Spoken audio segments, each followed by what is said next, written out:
নমস্কার বন্ধুরা।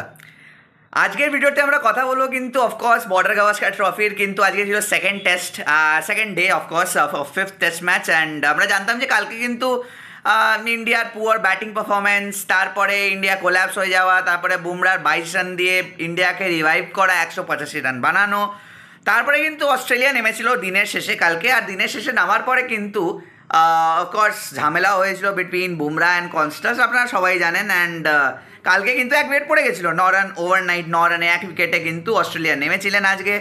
আর আজকে নামার পরে কিন্তু অস্ট্রেলিয়ার কিন্তু ব্যাটিং কোল্যাপস দেখলাম আমরা। রানের মধ্যে কে কে ছিল বন্ধুরা? রানের মধ্যে কিন্তু স্টিভ স্মিথ ছিলেন, 33 রান করেছেন স্টিভ স্মিথ। আমি আগে রানের ব্যাপারে বলে দিই। অফকোর্স স্টিভ স্মিথ 33 রান করেছেন, স্যাম কনস্টাস 23 রানস করেছেন, অ্যালেক্স কেরি 21 করেছেন, অ্যান্ড ডেবিউট্যান্ট বিউ ওয়েবস্টার কিন্তু 57 রান করেছেন। আমি আগের ভিডিওতেও কিন্তু এই বিউ ওয়েবস্টারের নিয়ে কথাবার্তা বলেছিলাম বন্ধুরা, যে এই বিউ ওয়েবস্টার কিন্তু খুবই একটা প্রমিসিং প্লেয়ার। আমি ট্যালেন্ট বলবো না, কেন কি উনি কিন্তু অনেক দিন ধরে কিন্তু এই সার্কিটে রয়েছেন, অস্ট্রেলিয়ান সার্কিটে রয়েছে। আর যারা যারা বিগ ব্যাশ দেখেন, যেমনি আমি পার্সোনালি ফলো করি বিগ ব্যাশ, তো বিগ ব্যাশ এর মধ্যে কিন্তু ইনি কিন্তু খুবই ইম্পর্টেন্ট প্লেয়ার, কেন কি ইনি ব্যাটিংয়ের থেকেও অতই ভালো, মানে মানে অফকোর্স হেল্প করেন টিমকে, আর বলিংয়ের থেকেও কিন্তু হেল্প করেন টিমকে। আর তাই হলো বন্ধুরা, আজকে কিন্তু অফকোর্স আজে আমরা দেখতে পারতাম অস্ট্রেলিয়া হয়তো 100 রানও করতে পারতো না, তার আগেই হয়তো অস্ট্রেলিয়া কিন্তু অল আউট হয়ে যেত, আর ইন্ডিয়া কিন্তু তার আগেই অল আউট করে দিত। বাট আজকের দিনে কিন্তু এই বিউ ওয়েবসটা কিন্তু একটা মানে পিলারের মতন দাঁড়িয়ে গেল অস্ট্রেলিয়ার জন্য, আর করে ফেললো 57 রান। অ্যান্ড অফকোর্স উনি আউট হতেন না, বাট প্রেশারে এসে নিয়ে বলারের সঙ্গে কী করে খেলতে, অবশ্য নতুন প্লেয়ার, উনি জানেন না। আর সবাই তো আর বিরাট কোহলি বা মহেন্দ্র সিং ধোনি, আমি বিরাট কোহলির নাম নিচ্ছি কেন আমি জানি না, বাট আগে খেলতেন বিরাট কোহলি, এখন উনি খেলেন না, আলাদা ব্যাপার। সেরকমভাবে আমাদের গায়ে দুঃখ দিতে থাকেন, সেটা আলাদা ব্যাপার। কিন্তু মহেন্দ্র সিং ধোনি একটা পারফেক্ট এক্সাম্পল হবে, কেন কি উনি যেমনি খেলতেন, and specially Pat Cummins from Australia, যেমনভাবে উনি টেলেন্ডারের সঙ্গে খেলেন, সেমনি কিন্তু ডেবিউট্যান্টের খেলার কিন্তু অত আমরা মানতে পারি না যে উনিও অমনিভাবেই খেলা খেলবেন। তো 57 রান করে কিন্তু বিউ ওয়েবস্টারও আউট হয়ে গেলেন। আর অফকোর্স অ্যালেক্স কেরির 21 রান আছে, অ্যান্ড তারপরে কিন্তু বাকি সবাই সিঙ্গল ডিজিট রান স্কোর করেছে। মানে আমি যদি ফার্স্ট টু টেস্ট ম্যাচটা আমি যদি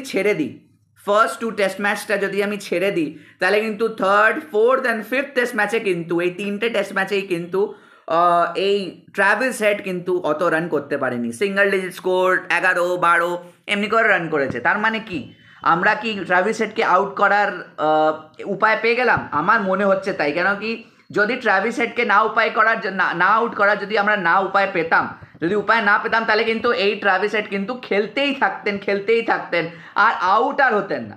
তো এবার আউট হয়ে গেছেন অফকোর্স। আর এখন ইন্ডিয়াও ব্যাটিং করতে নেমে গেছে। আর 4 রানের লিড ছিল কিন্তু ইন্ডিয়ার, 4 রান কিন্তু এগিয়ে ছিল ইন্ডিয়া, কেন কি 4 রানের লিডটা কভার করতে পারেনি অস্ট্রেলিয়া। আর 4 রানের লিডটা কভার না করতে পারার পরে কিন্তু অফকোর্স 4 রানে এগিয়ে ইন্ডিয়া, আর তারপরে ব্যাটিং করতে নামে ইন্ডিয়া। ওপেনিং পার্টনারশিপ করতে কিন্তু ইন্ডিয়ার নামেন যশস্বী জয়সওয়াল আর KL রাহুল। আর খুব ভালো স্টার্ট দেয় বন্ধুরা আজকে, মানে প্রথম ওভারেই কিন্তু 16 রান মেরে দেয় মিচেল স্টার্ককে, আর মিচেল স্টার্ককে 16 রান মারেন কিন্তু এই যশস্বী জয়সওয়াল। অফকোর্স একটা বাইচে হওয়া থাকে কিন্তু, বাট স্টিল 16 রান এক ওভারে চলে আসা, আগ্রেসিভ ব্যাটিং। আমরা শুরু থেকে কিন্তু ইন্ডিয়ান ব্যাটসম্যানদের একটা ডিফারেন্ট অ্যাপ্রোচ দেখি। আর আমার মনে হয় নিশ্চয়ই গম্ভীর বলেছেন যে দেখো ভাই, এটা কিন্তু লাস্ট ব্যাটিং তোমরা শো করতে পারবে নিজের ফ্যান্সদেরকে, আর এই ট্যুর থেকে কিছু একটা পজিটিভ নিয়ে যেতে হবে, আর আমাদেরকে এই টেস্ট ম্যাচে জিততে হবে নিয়ম। তো সবাই কিন্তু পজিটিভ ব্যাটিং করতে থাকে। আর পজিটিভ ব্যাটিংয়ের কিন্তু একটা যদি ভালো দিক আছে, তো একটা খারাপ দিকও আছে। খারাপ দিক হলো কি উইকেট কিন্তু কন্টিনিউয়াসলি পড়তে থাকে। জয়সওয়াল প্রথমে KL রাহুল আউট হয়ে যান 13 রানে, 20 বলে 13 রান করেন, তারপরে জয়সওয়াল 22 রানে আউট হয়ে যান, তারপরে কিন্তু অফকোর্স আবার 13 রানে গিল আউট হয়ে যান, একটা শট মানে হিভ খেলবার মানে চক্করে আউট হয়ে যান, আগে বেড়ে শট খেলতে গিয়ে আউট হয়ে যান। কোহলির কথা আর বলবো না, কেন কি আর কোহলির কথা বলে আর কি করবো, কেন কি কোহলি তো জানেনি কিভাবে আউট হয়। তো কোহলি ওই ফিফথ স্টাম্পের বলে টাচ করতে গিয়ে আউট হয়ে গেছে। আজকে কিন্তু উনি ফ্রাস্ট্রেটেড লাগলেন। আর ফ্রাস্ট্রেট হয়ে হবে কি, মানে 9খানা ইনিংস পেয়ে গেছেন আপনি, একটা ইনিংস কিন্তু ইন্ডিয়ান ব্যাটসম্যানরা পায়নি এই ট্যুরে। এই 9টা ইনিংসের মধ্যে একটা এত বড় স্ট্যাচারের প্লেয়ার যদি বলে কি আমি কিছু শিখতে পারিনি, তাহলে কিছু গড়বড় আছে বন্ধুরা। কেন কি 9টা ইনিংস লাগিয়ে নিয়ে কিন্তু কোহলি কন্টিনিউয়াসলি কিন্তু একই শট খেলে কিন্তু কোহলি আউট হয়ে গেছে। কন্টিনিউয়াসলি একই শটে ফিফথ স্টাম্পের বলকে খেলতে গিয়ে কোহলি আউট হয়েছে আর কন্টিনিউয়াসলি হয়ে গেছে। ইভেন লাস্ট ইনিংসেও কিন্তু উনি তাইভাবে আউট হলেন, একবারও কিন্তু বোল্ড হননি, একবারও কিন্তু রান আউট হননি, একবারও কিন্তু ড্রাইভ খেলতে হয়ে ভালোভাবে মিডল শট লেগেছে, মানে ফিল্ডারের কাছে ক্যাচে গেছে, সেটা গমও কোনো আউট হয়নি। উনি কিন্তু প্রতিবার কিন্তু সেম শট খেলে আউট হয়েছেন।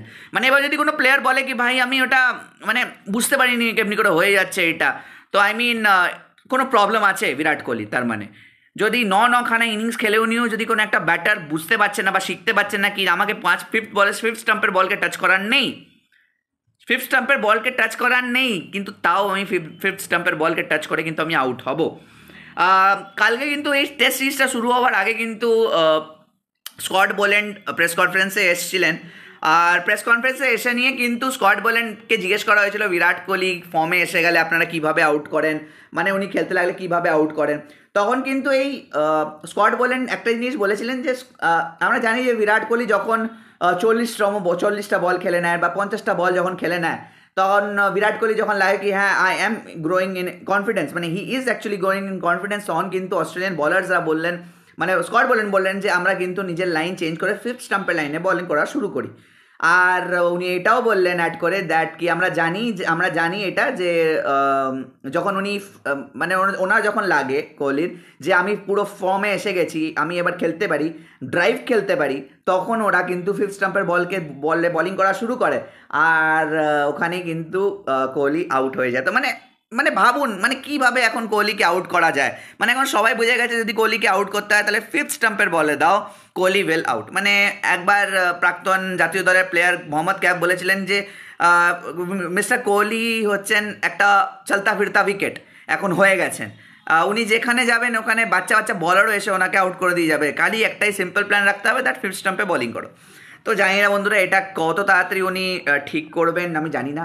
অফকোর্স আজকেও 6 রানে উনি আউট হয়ে গেলেন, আর তারপরে কিন্তু নামলেন ঋষভ পান্ত। আই মিন কখনো আমি বলেছিলাম যে আমিও বলেছিলাম যে আগের ইনিংসে দুটো ইনিংসের মধ্যেও কিন্তু উনি ইররেসপন্সিবল শট খেলে নিয়ে আউট হয়েছেন, তার আগেও কিন্তু উনি একটা আনঅর্থোডক্স শট খেলতে গিয়ে আউট হয়ে গেছিলেন, থার্ড ম্যানের উপর থেকে আউট হয়ে গেছিলেন বাউন্ডারি লাইনে। আই মিন কখনো এটা কাজ করে, কখনো কাজ করে না, আজকে কিন্তু এটা কাজ করেছে। আর আমি মনে করি যে অ্যাজ আ ইন্ডিয়ান ফ্যান্স যখন একটা প্লেয়ারের নিয়ে, ইন্ডিয়ান ক্রিকেট ফ্যান যখন একটা প্লেয়ারের নিয়ে রেগে গিয়ে কোনো কথা বলে, আমি যেমনি গাভাস্কার নিয়ে বলছি, সুনীল গাভাস্কার স্যারের নিয়ে যখন বলছি আমি, যখন উনি রেগে নিয়ে কোনো কথা বলছেন তার মানে কিন্তু এই যে কিন্তু উনি কিন্তু ক্রিকেটটাকে ভালোবাসেন, ইন্ডিয়ান ক্রিকেট টিমকে ভালোবাসেন।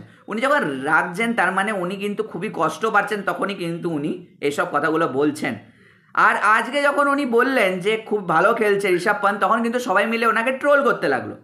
আমার মতে এই জিনিসটা হওয়া উচিত নয়, কেন কি যদি আমরা কোনো জিনিসকে ভালোবাসি আর যখন ওই জিনিসটা যখন আমাদের মানে আমাদের পরে যায় না, তখন কিন্তু আমরা রাগ প্রকাশ করি, আর আবার যখন ওই জিনিসটা আমাদের জন্য ভালো হতে থাকে তখন কিন্তু আমরা ওটাকেই আবার বলতে থাকি বা খুব ভালো হচ্ছে এই জিনিসটা। এটা কিন্তু হিউম্যান সাইকোলজি, এটা কিন্তু হিউম্যান নেচার, আর এইটা কিন্তু স্বাভাবিক ব্যাপার, কেন কি সবাই কিন্তু আমরা ভারতীয় ক্রিকেটার ফ্যান্স। আর অফকোর্স আমাদের চেয়ে বড় ফ্যান কিন্তু অবভিয়াসলি সুনীল গাভাস্কার, কেন কি উনি নিজে সর্বত্রই ক্রিকেটকে দিয়েছেন, first Indian to score 10,000 runs in international cricket, তারপরে এই বর্ডার গাভাস্কার ট্রফিটা ওনার নামে, তো উনি চাইবেনই যে ইন্ডিয়ান ক্রিকেট টিম ভালো খেলুক। বাট হ্যাঁ আজকে কিন্তু মানে অসাধারণ ব্যাটিং করে 61 রানস করেছেন 33 বলসে, আই মিন অসাধারণ খেলেছেন। লোকেরা বলবেন ট্র্যাভিস হেড আরে ফার্স্ট খেলে, ট্র্যাভিস হেড কিন্তু এই টেস্ট সিরিজে কিন্তু একবারও কিন্তু জাস্ট 100 স্ট্রাইক রেট পেরিয়েছিলেন, মানে একটাই ইনিংসে। বাট আজকে কিন্তু ঋষভ পান্ত কিন্তু 150 পেরিয়ে 200 স্ট্রাইক রেটে খেলেছেন ঋষভ পান্ত। আই মিন 61 রানটা কিন্তু খুবই ইম্পর্টেন্ট রান ছিল ফর ইন্ডিয়া, কেন কি অনেক আগেই না হলে ইন্ডিয়া অল আউট হয়ে যেত, 100 রানও হয়তো করতে পারতো না, বা হয়তো টার্গেট 100 রান হতো। আর তারপরে কিন্তু ঋষভ পান্ত আউট হয়ে যান ড্রিঙ্কস ব্রেকের পরে আনফর্চুনেটলি। নীতিশ কুমার রেড্ডি নামে না, নীতিশ কুমার রেড্ডিও কিন্তু ব্যাটে কিন্তু টোয়ে লেগে নিয়ে একটা ড্রাইভ খেলতে যান, মাথার উপর থেকে 30 ইয়ার্ড সার্কেলে বার করতে যান, কিন্তু প্যাট কামিন্সের হাতে ক্যাচ দিয়ে বসেন। কারেন্টলি কিন্তু এখন ক্রিচে রয়েছেন রবীন্দ্র জাডেজা আর ওয়াশিংটন সুন্দর, বলতে পারেন আপনার last allrounder batting pair. Jadeja 8 রানে আর সুন্দর 6 রানে, বোথ আর স্ট্রাগলিং, কেন কি বোল্যান্ড অসাধারণ বোলিং করছে 145 রান এগিয়ে, মানে 145 for 6 আপনি বলতে পারেন, কেন কি এখন টিমের স্কোর হচ্ছে 141 for 6। বাট যেহেতু 4 রান এগিয়ে, তো আমরা বলবো যে 145 for 6। আর অফকোর্স কালকে কিন্তু ডে 3, আমরা চাইবো যে কালকে যেন এই অফকোর্স ওয়াশিংটন সুন্দর আর রবীন্দ্র জাডেজা নেমে নিয়ে আরও 70-80 রান আরও অ্যাড করুক এই টিমের টোটালকে। আমি জানি এটা কিন্তু খুব টাফ ফর ইন্ডিয়ান ব্যাটার্স, কেন কি বোল্যান্ড দারুণ ফর্মে রয়েছে, উনি কিন্তু পিচ থেকে মারাত্মক হেল্প পাচ্ছেন। আনইভেন বাউন্স হচ্ছে, আনইভেন বল, ওই মানে গাড্ডায় পড়ে নিয়ে বল ঘুরে যাচ্ছে এদিক থেকে ওদিক। I mean it is difficult to bat, but হ্যাঁ আমি এখনও এটা স্টিল নাও মানছি যে যদি ইন্ডিয়া টোটাল 180, 90 বা 200 টাচ করে নেয়, মানে এখান থেকে আরও 55 রান যদি ইন্ডিয়া করে ফেলে, তাহলে কিন্তু India is on a roll. কেন কি ইন্ডিয়ার কাছে বলার্স রয়েছে, অফকোর্স জানি বুমরার ইঞ্জুরি স্কেয়ার্স, বুমরা বেরিয়ে যায় মাঠের মাঝখান থেকে বেরিয়ে যায়, স্ক্যান করতে যান, ওনার নিয়ে এখনও কোনো অফিসিয়াল খবর নেই। But I still believe that Bumrah will bowl tomorrow after when India gets out, hopefully India of course hopefully Bumrah will bowl tomorrow. আর বুমরা যদি বোলিং করে তাহলে কিন্তু 200 রান কিন্তু মানে টাফ হবে for Australia to get. But যদি বুমরা বোলিং না করে তাহলে কিন্তু আমার পার্সোনালি মনে হচ্ছে that it will be difficult for India to restrict Australia within 200 or whatsoever they are thinking that the target would be from Indian perspective. তো দেখা যাক বন্ধুরা কী হয়। 145 রান এগিয়ে রয়েছে, কাল থেকে কিন্তু আবার লাস্ট, আমার মনে হয় কালকেই বর্ডার গাভাস্কার ট্রফি শেষ হয়ে যাবে। আর কালকে কিন্তু অবশ্যই দেখা হবে আপনার সঙ্গে আবার। আর কালকে 5:30 থেকে খেলা শুরু হবে আবার, আপনারা জয়েন করবেন বন্ধুরা, কেন কি কালে কিন্তু ইন্টারেস্টিং ডে। আর হোপফুলি আমার মনে হচ্ছে final day of this border Gavaskar trophy 2024 and 25 season. তো দেখা যাক বন্ধুরা কাল কি, আপনাদের কি মনে হচ্ছে ইন্ডিয়া কি কালকে জিতবে ট্রফিটা? কি বর্ডার গাভাস্কার ট্রফিটা কি ভারত আনতে পারবে, নাকি প্রথম 10 বছরের প্রথমবার অস্ট্রেলিয়া নিজের ঘরে বর্ডার গাভাস্কার ট্রফি রাখবে? কমেন্ট সেকশনে অবশ্যই জানাবেন বন্ধুরা। আজকের ভিডিওটা এই পর্যন্তই বন্ধুরা, দেখা হচ্ছে আবার অন্য কোনো ভিডিওতে। ততক্ষণের জন্য লাইক করবেন, শেয়ার করবেন আর সাবস্ক্রাইব করতে ভুলবেন না চ্যানেলটা, কেন কি এমনি অ্যানালিসিসের ভিডিও আপনাদের কাছে আসতে থাকবে। আজকের ভিডিওটা এই পর্যন্তই বন্ধুরা, দেখা হচ্ছে আবার অন্য কোনো ভিডিওতে। ততক্ষণের জন্য ভালো থাকবেন, সুস্থ থাকবেন, নমস্কার।